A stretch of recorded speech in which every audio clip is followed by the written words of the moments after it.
Oh, today is Sunday. I'm going to show you a little experience I just had. Do you see that? I stopped at a gas station, kind of on the bad side of town. And when I got into the car, some brother, he was Mexican brother with tattoos and all, and he's next to me and he says, "Brother, can you spare a cigarette?" So I opened the door. I said, "Brother," I said, "Yeah, here's a cigarette and you got some change?"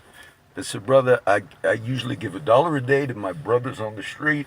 I said, "And actually I put it in the offering. I went to Church Unlimited." I talked to him for a few minutes and he could see, like, I think at first he was a Mexican brother and he showed me his license. "We're out of San Antonio." And it was just like talking to a friend. And I said, "Brother," and I opened the door. I said, "Man, I'd give you the dollar if I had it." And it was a few minutes. But I was sitting in a parking lot.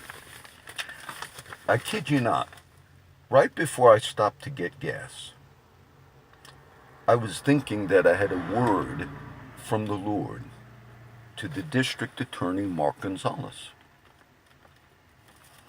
And it had to do with, I had no idea this was the front page. And then I went and got the paper. I said, "I'm going to have to speak." But the word of the Lord was, this is what I was hearing. Mark Gonzalez is the district attorney. And when he ran for DA, we had a very embattled former DA by the name of Mark Skirka, who was surprised that he lost. He lost to Gonzalez because Gonzalez was a defense attorney who had "not guilty" tattooed on his chest. So you would think that would kind of make you look maybe not qualified to do the job. And as I watch the local things, Mark, I have friends that know you personally, Mark, that know you. Okay? You've defended some of my friends you defended. Let me say that, okay? So I got friends that know Mark. And as I look at I didn't read the whole article, but the thing that the word of the Lord was, that "not guilty" on you, that's tattooed on you, that's going to be a sign that you're going to have difficulty getting convictions.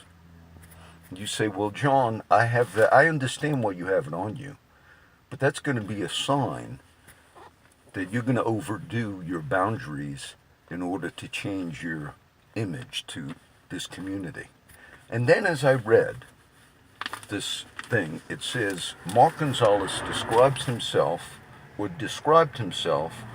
as the self-described Mexican biker lawyer and the Mexican Moses.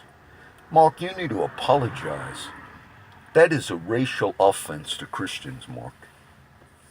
If I were to come on and have whatever position of authority there was in this community, and I took maybe someone from the Hispanic community, leaders of the Hispanic community, and I were to say, "I'm the white," and then you put my name in there, various Hispanic leaders, that would be an offense. And I think it's a disgrace that you would even have that in the paper. Now, I had that in my mind before I picked up this paper.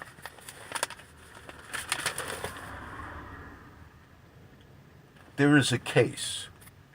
I was actually where sadly the woman died. This was a wreck we had about, I don't know now, 6 months ago. And there was a lady who sadly, her car broke down right off of one of the roads I usually ride on the way to kind of Mathis, Sandia area. And the day I was going out there to do a Bible study, I noticed there was a lot of cop cars and something happened. Sure enough, sadly a woman had stopped on the side of the road. Her car broke down and she was pushing her car. But it was right kind of off the road, not like really on the side. It was a hazardous, dangerous thing. And a young man ran into her and killed her. Now, obviously, you're going to look for things like alcohol, stuff like that. There was none of that, but they now charged this kid. They said he was texting, which is, of course, is wrong, and you shouldn't do it. But now they're charging him with a very severe thing. A woman lost her life. It's wrong to text. But we had a Mexican judge, actually it's not far from here, who almost killed text dot workers because he was doing like 70 something where it's posted 30 something. Went way off the road, and I covered that. And that guy got off scot-free and continued to practice. As far as I don't know if he's still a judge today. Now, the question I would have is if you have actually said openly that you were a self-described Mexican biker lawyer, and then you also use the term Mexican Moses. I have a question for people that are going to relocate to this community. Is that the image we're going to give? That we have a Mexican Moses, a self-described Mexican biker lawyer. If I was a white lawyer and I said, I'm a self-described white, why do we allow racism like that to operate in this community? And I'm not too far from where Mr. Gonzalez practices. He's the DA of this county. See? That's the port. That's where we want to attract all the business. And it's an absolute disgrace that you would have anybody being able to use a racial term like that. And if an Anglo did it, you would almost have a hate crime against him. That's the word of the Lord to Mark. Mexican Moses.